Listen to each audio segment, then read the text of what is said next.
Today we discuss dual simplex method. तो देखिए हमने जो है मैंने अपने लास्ट लेक्चर में भी ड्यूल सिंप्लेक्स मेथड की एक प्रॉब्लम डिस्कस की थी। आज हम उसी से रिलेटेड सेकंड प्रॉब्लम डिस्कस कर रहे हैं। तो देखिए हमारे पास क्या है, उस केस में हमारे पास जब मैंने लास्ट डिस्कस की थी तो हमारे पास एक मैक्सिमाइज ही फंक्शन दिया था और हमने क्या किया था, उसको ड्यूल सिंप्लेक्स से सॉल्व कर दिया था। बट ये जो प्रॉब्लम है, इन केस मैं वो प्रॉब्लम डिस्कस कर रही हूँ जिसमें हमारे पास मैक्सिमाइज की जगह जो हमारा ऑब्जेक्टिव फंक्शन है वो किस में दिया हुआ है, मिनिमाइज में दिया है। तो उसके साथ कैसे डील करोगे। तो हमारे पास है using dual simplex method minimize. तो हमारे पास मिनिमाइज में z फंक्शन है x1 plus 2x2 3x3 subject to 2x1 x2 plus x3 greater than 4। Second constraint है मेरे पास x1 x2 plus 2x3 is less than equal to 8 and third constraint है x2 minus x3 greater than equal to 2। ये हमारे पास तीन कंसंट्रेट्स हैं और हमारे पास यहाँ मैक्सिमाइज की जगह मिनिमाइज फंक्शन दिया है, ऑब्जेक्टिव फंक्शन। उस केस में आप इसके साथ कैसे डील करोगे कि अगर हमारे पास जो फंक्शन गिवन है वो मैक्सिमाइज नहीं मिनिमाइज है। तो फर्स्ट हमारा क्या रहेगा, जो ऑब्जेक्टिव फंक्शन है पहले हम इसे मैक्सिमाइज में कन्वर्ट करेंगे। तो उसके लिए हम क्या करेंगे, मैं इसे माइनस से मल्टीप्लाई कर देती हूँ और इसे किससे इंट्रोड्यूस कर लेती हूँ, हमारे जो ऑब्जेक्टिव फंक्शन को जेड स्टार से, that is minus of Z. जैसे ही मैं इसे माइनस से मल्टीप्लाई करूंगी तो हमारे पास ये हो जाएगा माइनस ऑफ जेड और यहाँ पर क्या हो जाएगा जेड स्टार, और ये हमारा फंक्शन किस में कन्वर्ट हो जाएगा, मैक्सिमाइज में। ये हमारे पास ऑब्जेक्टिव फंक्शन क्रिएट हो गया है और जो हमारे पास कंसंट्रेट है वो भी हमारे किस तरह कन्वर्ट हो जाएंगे। जैसे हमारे पास 2x1 minus x2 plus x3 ये है ग्रेटर देन इक्वल टू 4। आप क्या करोगे, जैसे ही इसे माइनस से मल्टीप्लाई करते हो that is 2x1 x2 minus x3, तो ये क्या हो जाएगा लेस देन इक्वल टू -4। ये हमारे पास ये जो ऑब्जेक्टिव फंक्शन बन गई, ये हमारी फर्स्ट कंसंट्रेट बन गई। सेकेंड हमारे पास थी x1 x2 plus 2x3 less than equal to 8। तो इसको चेंज करने की जरूरत नहीं है क्योंकि हमारा जो कंसंट्रेट है वो लेस देन इक्वल टू 8 में ही आ रही है। थर्ड कंसंट्रेट थी हमारे पास x2 x3 ग्रेटर देन 2। फिर से इसे कन्वर्ट करना पड़ेगा तो हम माइनस से मल्टीप्लाई करेंगे क्योंकि हमारे पास जितने भी कंसंट्रेट्स यहाँ हम बनाएंगे उसके अंदर जो है हमने स्लैक वेरिएबल यूज करना है। तो उसकी जो प्रॉपर्टी उसके अंदर ये हमारे पास ग्रेटर नहीं बल्कि लेस का सिंबल होना चाहिए। तो जैसे ही माइनस से मल्टीप्लाई करती हूँ तो ये माइनस में कन्वर्ट हो जाएगा, ये प्लस में less than equal to minus. तो ये मेरे पास हो गया ऑब्जेक्टिव फंक्शन और ये मेरे पास हो गए 3 कंसंट्रेट। तो आगे हम जब इसे फॉर्मुलेट करते हैं ड्यूल सिंप्लेक्स के लिए तो हमारे पास क्या रहता है कि हम ये देखते हैं कि हमारे कितने कंसंट्रेट हैं ताकि हम जो ऑब्जेक्टिव फंक्शन में उतने ही जो है स्लैक वेरिएबल जो है ऐड कर सकें। तो मेरे पास क्या रहेगा, जैसे कंसंट्रेट हमारे पास नंबर ऑफ 3 कंसंट्रेट हैं तो जेड स्टार हमारे पास क्या रहेगा minus x1 2x2 minus 3x3 0s1 0s2 and 0s3। तो अब हमारे पास जो कंसंट्रेट्स हैं वो किस चीज़ में कन्वर्ट हो जाएंगे, हमारे कंसंट्रेट हैं पहले जैसे 2x1 plus x2 minus x3 था तो इसमें s1 ऐड होगा तो ये किस में इक्वल हो जाएगा -4 के। फिर उसके बाद जो सेकंड वाला था ये था x1 x2 2x3, इसमें स्लैक वेरिएबल मैंने ऐड किया s2 तो ये किसके इक्वल हो गया 8 के। थर्ड था मेरे पास x2 x3, इसमें मैंने स्लैक वेरिएबल ऐड किया s3 तो ये किसके इक्वल हो गया -2 के। तो मैंने जस्ट क्या किया है, तीनों में ही कंडीशंस मैंने 1 में, फर्स्ट में और सेकंड और थर्ड में तीनों में स्लैक वेरिएबल ऐड किए हैं। एक में s1 s2 एंड s3 ये स्लैक वेरिएबल ऐड कर दिए हैं। यानी मेरा जो ड्यूल सिंप्लेक्स के लिए टेबल है वो फॉर्म हो, ये जो है ये मेरे पास कंसंट्रेट्स और ऑब्जेक्टिव फंक्शन बन गया है। इसकी हेल्प से अब हम क्या करेंगे, टेबल फॉर्मुलेट करेंगे। तो मेरे पास हम लेट कर लेते हैं, पुट कर लेते हैं x1 x2 और x3 को 0। तो जैसे ही हम करेंगे तो हमारे पास इसके अंदर s1 की वैल्यू कितनी हो गई -1, s2 की कितनी हो गई 8 और s3 की कितनी हो गई -2। तो ये हमारे पास वैल्यू आ गई है। अब हम इसकी हेल्प से टेबल प्रिपेयर करेंगे ड्यूल सिंप्लेक्स के लिए। हाँ जी, देखिए जब हम टेबल प्रिपेयर करते हैं तो हमारे पास CB क्या रहता है, फिक्स रहता है फर्स्ट टाइम में, दैट इज 0 0 0 0 0 3 टाइम इसलिए लिया बिकॉज हमारे पास जो स्लैक वेरिएबल हमने लिए हैं वो S1 S2 S3 हैं, तो बेसिस में लिख देंगे S1 S2 and S3। Now Cj क्या रहता है, जो हमारी ऑब्जेक्टिव फंक्शन की वैल्यू होती है, दैट इज दिस, तो ये रहेगा -1 -2 -3 0 0 एंड 0। तो हमारे पास Cj हमने फिक्स कर लिया -1 -2 -3 0 0 0। अब हमारे पास ये रहता है b = XB। XB मतलब जो हमारी S1 S2 की वैल्यू थी, तो देखिए हमने S1 S2 की वैल्यू क्या फाइंड आउट की थी, S1 की वैल्यू की थी -4, S2 की थी 8 और S3 की कितनी थी -2। अब यहाँ जो है हमारे पास क्या वेरिएबल बन रहे हैं, X1 X2, यानी कि जो कंसंट्रेट किस में है, हमारे S1 में है, X2 में है, X3 में है, और जो हमने स्लैक वेरिएबल लिया that S1 S2 and S3। Now अब हम इसकी वैल्यू पुट करते हैं। देखिए हमारे पास जो कंसंट्रेट बन रहे थे -2 1 -1 और 1 0 0, क्योंकि S1 है और S2 S3 नहीं है। सेकेंड है हमारे पास 1 1 2 और यहाँ पर S2 है, S1 और ये 0 है। थर्ड है मेरे पास X2 है, यानी X1 की जगह क्या आ जाएगा 0, X2 मेरे पास -1 है, X3 1 है और 0 0 1। तो ये हमने क्या किया है, मैंने टेबल प्रिपेयर की, मतलब जो ड्यूल के लिए जो पॉइंट प्रिपेयर किए थे वो जो मैंने वैल्यू है वो सारी किस में पुट कर दी, अपनी टेबल में पुट कर दी है। अब हम ये देखेंगे ड्यूल सिंप्लेक्स के लिए, पहले हम जैसे हम सिंप्लेक्स मेथड में ही सिंपली करते हैं कि पहले हम Z फाइंड आउट करेंगे। देखिए जो हमारा फंक्शन है अब जेड स्टार में कन्वर्ट हो गया है, तो यहाँ आपको जेड स्टार मेंशन करना पड़ेगा, क्योंकि मेरा फंक्शन जो था मिनिमाइज में था, मैंने इसे मैक्सिमाइज में कन्वर्ट किया है। तो जैसे ही हम z निकालेंगे और कॉरस्पॉन्डिंग मल्टीप्लाई करेंगे तो फर्स्ट टाइम में z हमारा क्या हो जाएगा, 0 हो जाएगा। नाउ हम z से फाइंड कर लेते हैं। तो देखिए z से कैसे निकलता है, फर्स्ट टाइम में सबका ही z से 0 होता है, क्योंकि मुझे इसको इससे मल्टीप्लाई करना है, इसको इससे कॉरस्पॉन्डिंग मल्टीप्लाई करके ऐड करना है। तो फर्स्ट टाइम में ये भी 0 ये भी 0, क्योंकि तीनों वैल्यूज ही हैं। अगर 0 से कोई भी चीज मल्टीप्लाई करी जाएगी कॉरस्पॉन्डिंग तो क्या हो जाएगी, वो 0 ही हो जाएगी। नाउ फिर हम फाइंड करेंगे delta J, that is Cj minus Z star, यहाँ जेड स्टार कर दीजिए। तो -1 में से 0 जाएगा, दैट इज -1, -2 में से 0 जाएगा -2, -3 में से -3 0 0 0। Now according to dual simplex method, अब आप ये देखेंगे कि मेरे पास जितनी भी वैल्यूज गिवन है, हाँ जी, जितनी भी मेरी वैल्यू गिवन है उसमें हमने पॉजिटिव को इग्नोर कर दीजिए, नेगेटिव ग्रेटर वैल्यू देखनी है। देखिए ये -2 है, यह -4 है, दिन नेगेटिव भी होनी चाहिए और ग्रेटर। नेगेटिव में जो न्यूमेरिकली ग्रेटर है वो मेरे पास -4 है, तो मेरे पास एक रो सिलेक्ट हो गई है कि मेरे पास ये रो है। अब मैं क्या करूंगी, रेशो फाइंड आउट करूंगी, किसकी, डेल्टा जे की, और जो मेरे पास रो है उसकी।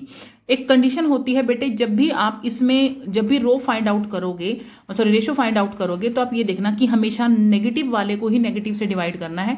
अगर मे भी ऐसा होता है कि डेल्टा जे में एक नेगेटिव वैल्यू है और यहाँ पॉजिटिव है, तो आप उसका रेशो फाइंड ही नहीं करोगे।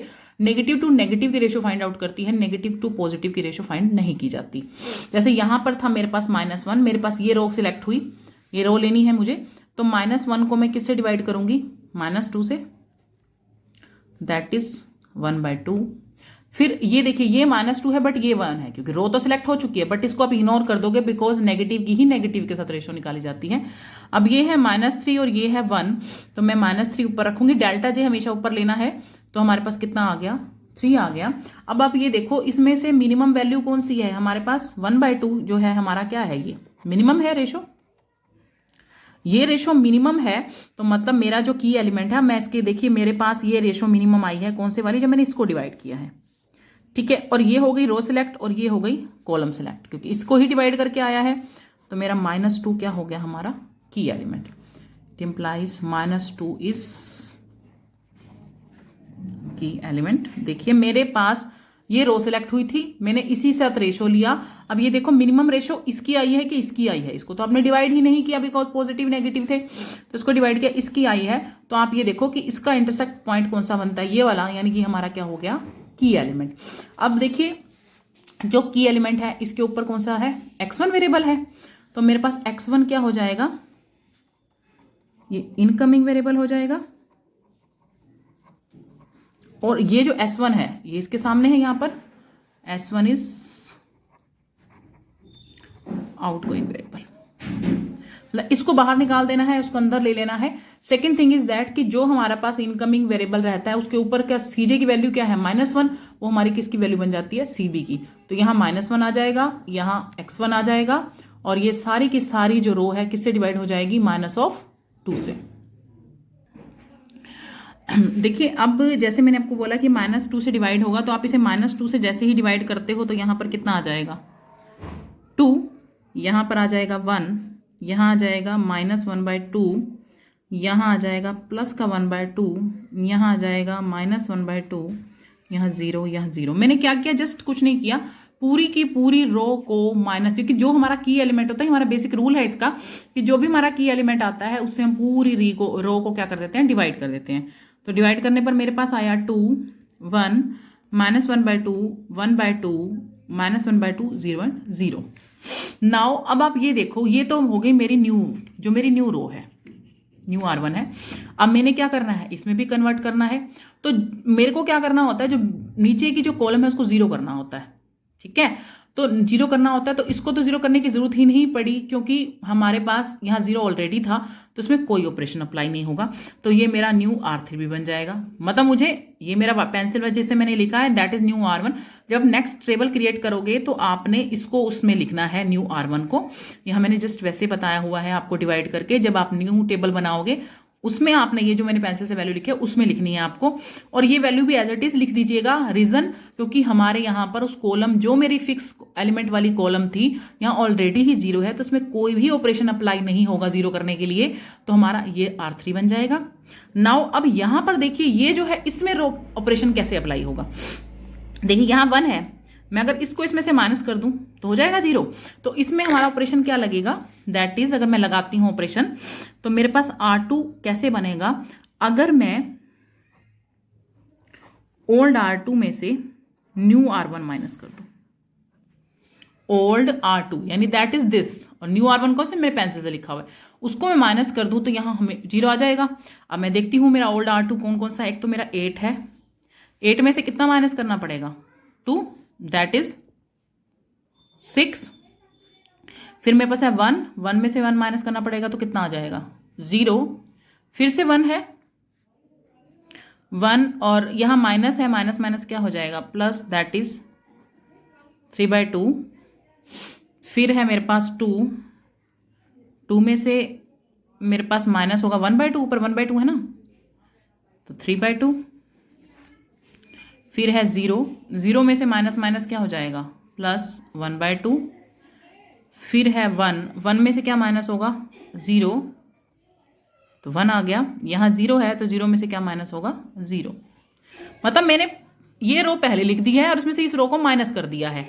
तो देखो आपने, मैंने कहा था ना, देखिए 0 आ रहा है ना यहाँ पर, बस हमें यही चेंज करना है। हम इस 0 के लिए हमने ये ऑपरेशन लगाया ताकि मेरे इसका नीचे वाला एलिमेंट है जो, यानी ये कॉलम का जो सेकंड एलिमेंट है वो क्या हो जाए, 0 हो जाए। तो मैंने इसको 0 कर दिया, उसके लिए मैंने ऑपरेशन अप्लाई किया है। अब मेरे पास, हाँ जी, देखिए मैंने जो वैल्यूज लिखी थी वो मैं यहाँ नोट कर देती हूँ आपको। जैसे यहाँ 6 बनी मेरी, यहाँ बनी 0, यहाँ बना है 3/2, यहाँ मेरा फिर से बना 3/2, यहाँ बना 1 और यहाँ बना, सॉरी यहाँ 1/2, यहाँ 1 और 0, यानी ये मेरी क्या बन गई, न्यू R2। देखिए मैं जो पेंसिल से आपको मेंशन करके दे रही हूँ ये आपको समझाने के लिए कर रही हूँ, बट आपने इसको टेबल में नहीं लिखना है, ये आपको नेक्स्ट टेबल में लिखना है। तो ये ताकि मैं आपको क्लियरली समझा सकूं, मैंने इसलिए यहाँ पर मेंशन कर दिया है। अब ये जो सारी वैल्यू जो मैंने पेंसिल से लिखी और ये मेरी न्यू जो कि मैंने चेंज नहीं की है, ये हम क्या करेंगे, नेक्स्ट टेबल में इसको लिख लेते हैं, तो हमारी सेकेंड टेबल जो है इसके लिए प्रिपेयर हो जाएगी।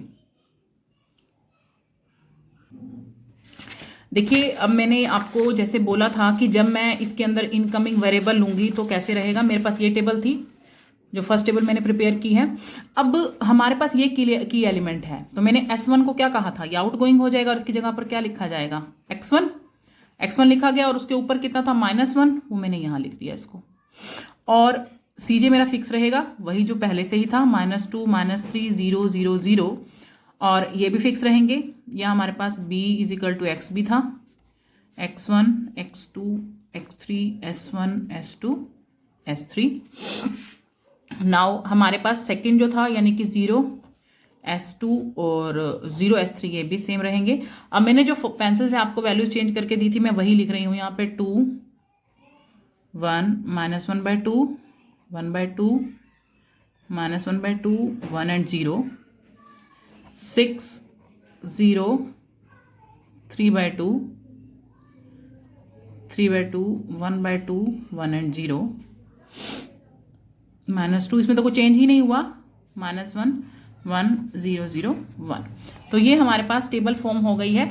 अब चेक करते हैं कि क्या हमने इस टेबल को आगे कंटिन्यू करना है, क्योंकि देखो फर्स्ट टाइम हमारे पास ये कंडीशन रहती है जब भी हम कोई टेबल प्रिपेयर करते हैं कि हमारे पास जो बी आई है यहाँ पर ड्यूल में, मैंने आपको लास्ट टाइम भी बताया था कि ड्यूल सिंप्लेक्स में हमारे ऑल सी जो सीजे होते हैं दैट मीन ये सारे नेगेटिव होने चाहिए और बी आई पॉजिटिव होने चाहिए। और हमारे पास हमने देखा कि हमारे पास जो सीजे हैं वो तो सभी नेगेटिव हैं या जीरो है, बट ये बी आई क्या है हमारे पास, इसमें से 2 वैल्यूज ऐसी हैं जो हमारी नेगेटिव हैं, पॉजिटिव नहीं है। अब मुझे सारों को पॉजिटिव करना है। अब हम नेक्स्ट टेबल में देखते हैं क्या ये पॉजिटिव आई हैं या नहीं आई हैं। तो देखिए नेक्स्ट टेबल मेरी ये प्रिपेयर हो गई है। तो देखो अब मेरे पास मैं पहले मैं देखूं जेड स्टार, ये हमारा क्या आ जाएगा, देखो ये हमारे पास मल्टीप्लाई करूंगी कॉरस्पॉन्डिंग तो किसके इक्वल हो गया, -2 के। हाँ जी, तो यहाँ पर जेड स्टार है वो कितना आया है, जैसे मैंने इसको कॉरस्पॉन्डिंग मल्टीप्लाई किया, -1 को 2 से, 0 को इससे दैट इज -2। अब हम निकालेंगे जेड जे स्टार। वो कैसे निकलेगा कि इसी को कॉरस्पॉन्डिंग मल्टीप्लाई करना है। तो यहाँ पर देखिए यहाँ तो 0 है तो उसको कैलकुलेट करने की जरूरत भी नहीं है, आपको सिर्फ -1 वाले को कैलकुलेट करना पड़ेगा। तो मेरे पास यहाँ आ गया -1, इसको मैंने इससे किया तो ये आ गया 1/2, इसको इससे किया दैट इज -1/2, यहाँ फिर से आ गया 1/2 -1/2 और 0। जस्ट कॉरस्पॉन्डिंग मल्टीप्लाई किया है मैंने सभी उसके साथ, क्योंकि नीचे 0 था। वैसे तो हमें करना पड़ता है कॉरस्पॉन्डिंग मल्टीप्लाई करो तीनों को और फिर उनको ऐड करके कैलकुलेट करके जो आता है वही हमारा जेड जे स्टार होता है। बट इस दिस केस हमारे पास नीचे वाली तो दोनों वैल्यूज ही 0 हैं, तो हमें जो है ये चेंज नहीं करना पड़ेगा, सिर्फ फर्स्ट टर्म को ही मल्टीप्लाई करना पड़ेगा। अब हम निकालेंगे delta J that is C J minus Z J star. तो मैं -1 में जैसे इसको करूंगी तो दैट इज 0, -2 में 1/2 करती हूं दैट इज -5/2, -3 में इसको करती हूं दैट इज आल्सो -5/2, 0 में से इसको माइनस किया -1/2, 0 में से ये गया तो कितना आएगा मेरे पास, यहाँ 1 सेकेंड, यहाँ हमारे पास था 0 और आई थिंक मेरे पास S2 में 0 है, यहाँ मैंने बाय मिस्टेक लिख दिया सॉरी से। तो यहाँ मेरे पास है 0, 0 में से 0 गया 0, यहाँ 0 आएगा क्योंकि मैंने मल्टीप्लाई किया ना, इसको 0 हो गया। और यहाँ भी मेरे पास इसमें से गया तो 0 आ गया। नाउ अब हमारे पास ये वैल्यू आ गई है। अब हम क्या करेंगे, फिर से चेक करेंगे। देखो हमारे पास फिर से सी आई जो सीजे हैं वो सारे नेगेटिव आ रहे हैं, बट हमारे पास एक ऐसा एलिमेंट है जो क्या आ रहा है, बी आई में नेगेटिव आ रहा है। मुझे बी आई सभी के सभी पॉजिटिव चाहिए। हमारा टेबल तब तक कंटिन्यू रहेगा जब तक हमारे बी आई जो है पॉजिटिव नहीं आते हैं या इक्वल टू 0 नहीं आते हैं। एक कंडीशन हमारी दैट्स मीन हमारा सीजे तो नेगेटिव हो गया, बट बी आई जो है वो हमारा अभी भी पॉजिटिव नहीं आ रहा है। ये चीज हमारी पॉजिटिव नहीं आ रही है पूरी, क्योंकि एक एलिमेंट बच गया है। तो अब हमें कंपेयर करने की जरूरत नहीं है, हमें यारी रो ये सिलेक्ट हो गई है। अब मतलब मैं इसका रेशो ले सकती हूँ, तो मैं रेशो फाइंड आउट करूंगी। अब देखो 0 से 0 का खत्म नहीं करना है, नेगेटिव को नेगेटिव से डिवाइड करना है। तो मैं जैसे ही -5/2 को -1 से डिवाइड करूंगी दैट इज इक्वल टू 5/2। इसको भी डिवाइड करने की जरूरत नहीं क्योंकि ये नेगेटिव वैल्यू है, पॉजिटिव है, इसको रेशो नहीं फाइंड आउट करोगे, ये तो वैसे ही 0 है। मीन्स हमारा सिर्फ रेशो किसका निकलेगा, एक ही टर्म का निकलेगा, क्योंकि मैंने ये रो सिलेक्ट की। अब इस रो को मैं डेल्टा जे से क्या करूंगी, रेशो, सिर्फ इसी टर्म की रेशो हो रही है। ये नेगेटिव पॉजिटिव की मैंने आपको बताया, इसकी रेशो नहीं फाइंड आउट कर सकते हैं। तो यही हमारा फिक्स हो गया। अब मैं ये देखूंगी ये जो मेरा रेशो कहां से आया था, इसको डिवाइड करके आया था मेरा रेशो। तो ये हमारी रो है और ये मेरा कॉलम है, तो मेरा की एलिमेंट क्या हो गया, -1। जब ये की एलिमेंट हो गया तो आगे वही प्रोसीजर है कि मैं पूरे की एलिमेंट से पूरी टर्म को डिवाइड कर दूंगी। और यहां पर आप ये देखिए कि इनकमिंग और आउटगोइंग वेरिएबल क्या बनेंगे, मेरे पास x2 तो हो जाएगा इनकमिंग,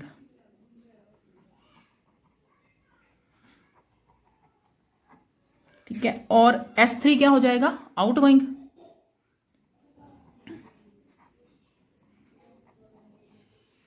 साथ में ये इसका जो एलिमेंट है वो क्या है -2, यानी ये CJ का जो एलिमेंट है -2 यहाँ आ जाएगा, वो चेंज हो जाएगा। बस यही इसमें चेंजेस करने हैं नेक्स्ट टेबल में। अब मैं बताती हूँ उसको। जैसे ही मैंने इसे 1 से डिवाइड किया, सॉरी -1 से, तो मेरे पास 2 आ जाएगा, यहाँ आ जाएगा 0, यहाँ 1, यहाँ आ जाएगा -1, यहाँ 0, यहाँ 0, यहाँ -1। मैंने जस्ट -1 से, क्योंकि हमारा की एलिमेंट ही -1 था, तो मैंने इससे डिवाइड कर दिया है इसको। अब हम क्या करेंगे, ये की एलिमेंट मैंने फाइंड आउट कर लिया। अब हम इसके अंदर ये देखेंगे कि ऊपर क्या वैल्यू है, कि मुझे यहाँ भी 0 चाहिए, मुझे यहाँ भी 0 चाहिए। तो अगर मैंने R2 निकालना है, देखिए ये तो मेरा हो गया न्यू R1 बन गया मेरा। अब मेरे को R2 भी कन्वर्ट करना है और R3 भी कन्वर्ट करना है। अगर मैं इसको 3/2 से मल्टीप्लाई करके इसमें माइनस करूं, हो जाएगा 0। और सेकंड, अगर मैं इसी को ही 1/2 से मल्टीप्लाई करके इसमें ऐड करूं तो ये भी 0 हो जाएगा, क्योंकि हम माइनस का था तो ऐड ही करना पड़ेगा। तो 2 ऑपरेशन यूज होंगे हमारे पास इसको सॉल्व करने के लिए।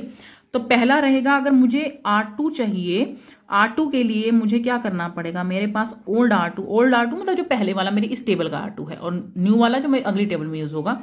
न्यू मतलब मुझे मल्टीप्लाई किससे करना है इसको, इसके लिए 3/2 से, तो यहाँ 3/2 लिख देंगे, न्यू R3। इसी तरीके से मैंने R1 जब निकालना है तो ओल्ड R1, ये R1 मेरा ओल्ड है, इसमें ऐड क्या करूंगी, 1/2 न्यू R3। तो ये ऑपरेशन लग जाएंगे हमारे।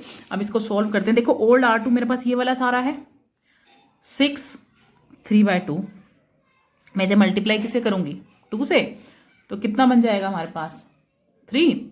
इसी तरह से नेक्स्ट एलिमेंट क्या है मेरे पास 0, तो 3/2 को मल्टीप्लाई किससे करूंगी 0, तो क्या बन गया 0।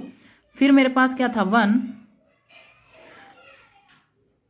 ये 1 था, और मेरे पास यहाँ क्या है 3/2 है। इसको मैंने क्या किया, मेरे पास यहाँ यहाँ मेरे पास 3/2 है ना ओल्ड के लिए, ओल्ड में मेरा 3/2 है, तो 3/2 पहले लिखना होता है, और मैंने इसको मल्टीप्लाई किया यहाँ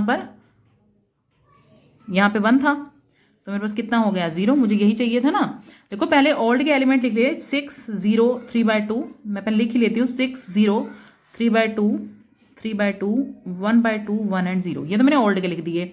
अब मुझे हर बार 3/2 से मल्टीप्लाई करना है इसको।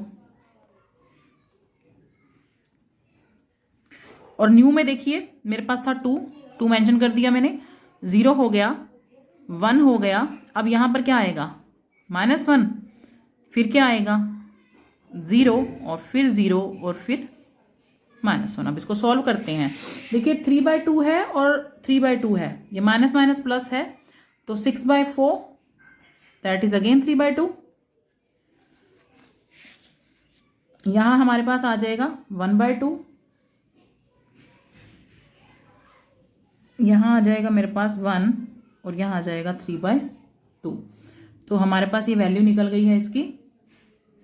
तो देखिए हमने इसकी वैल्यू फाइंड आउट की थी, तो यहाँ थोड़ी सी मिस्टेक हो गई थी। यहाँ पर जब हम इस कैल्शियम लेंगे 2 आएगा, तो दैट इज 3, बस इतना डिफरेंस था। तो अब हमें इसकी वैल्यू फाइंड कर ली है हमने R2 की जो, तो मैं मेंशन कर देती हूँ। देखिए R2 मेरे पास क्या आ गया है, जब मैंने इसे कन्वर्ट किया, मतलब इसके अंदर ऑपरेशन लगाया, दैट इज 3, 0, 0, 3, 1/2, 1 एंड 3/2। तो ये हमारा क्या आ गया, ये न्यू मेरे पास R2 आ गया। अब मैं न्यू R1 फाइंड आउट करूंगी ऑपरेशन लगाकर। तो देखिए न्यू R1 जो है मेरे पास, उसके लिए मुझे ओल्ड R1 लिखना पड़ेगा। पहले ओल्ड R1 ये है मेरे पास, दैट इज 2, 1, -1/2, 1/2, -1/2, 0 एंड 0। तो हर बार मुझे क्या ऐड करना है, 1/2 ऐड करना है। देखिए अब मेरे पास यहाँ 1/2 है, और ये R1 कितना था 2, तो 2 is cancel by this, that is 3। उसके बाद मेरे पास है यहाँ पर देखिए 1/2 करना है मुझे ऐड, यहाँ 0 है, तो मेरे पास कितना आ जाएगा 1/2, यहाँ पे कितना था हमारे पास 1/2, और यहाँ पर कितना है 1, तो ये कितना हो जाएगा 0। यही चीज 0 करनी थी ना मुझे इस एलिमेंट को। तो उसके बाद 1/2, यहाँ कितना है -1, तो -1/2 दैट इज, ये क्या हो जाएगा, अच्छा ये -1 ये 0 हो जाएगा मेरे पास, -1/2 में -1/2 करेंगे 0 हो जाएगा 1/2। उसके बाद देखिए -1 मैंने यूज़ कर लिया, नाउ 0, तो कितना बचेगा -1/2, क्योंकि ये तो 0 ही हो जाएगा। उसके बाद फिर से क्या है 1/2 के साथ 0, तो कितना आ जाएगा 0, और यहाँ पर है मेरे पास 1/2 एंड -1 दैट इज -1/2। ये मैंने सारी वैल्यूज फाइंड आउट कर ली है। तो ये मेरी क्या हो गई है, मैंने ऑपरेशन लगाया है, जस्ट मैंने कुछ नहीं किया है, ओल्ड को पहले लिखा, जो मैंने जिससे मल्टीप्लाई करना था उसको लिखकर, और न्यू R1 है, जो भी कैलकुलेशन आएगी वही हमारा बन गया है। अब ये मेरा R1 बन गया है, मीन्स R1 मेरे पास क्या आ जाएगा 3 1 0 0 -1/2 0 -1/2।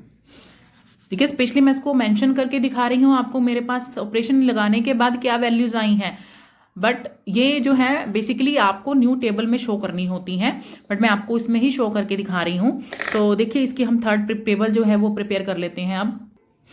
हाँ जी, जैसे ही मैंने थर्ड प्रिपेयर की टेबल, तो मैंने आपको बोला था कि CJ फिक्स रहेगा, that is -1 -2 -3 0 0 0 x1 x2 x3 S1 S2 S3।